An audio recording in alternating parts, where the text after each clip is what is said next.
Shou biznes olamidan yana bir shoshilinch tezkor xabar.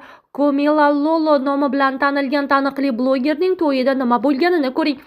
Assalomu alaykum hurmatli tomoshabin do'stlar, kanalimizga xush kelibsiz.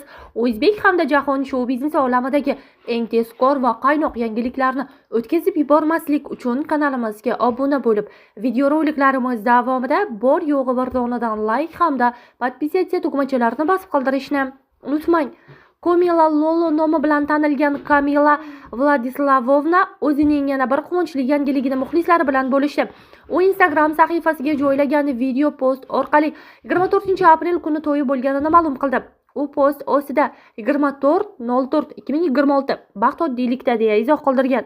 Videodan ko'rinishicha to'y marosimi juda chiroyli, samimiy va fayzli o'tgan. Yosh kelin kuyovning baxtli damlari ularning yuz ifodasi va kayfiyatidan yaqqol sezilib turibdi.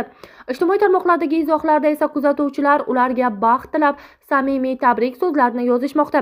Ko'plab muxlislar bu juftlikning kelajakdagi hayotiga omad va baxt tilab qolishmoqda.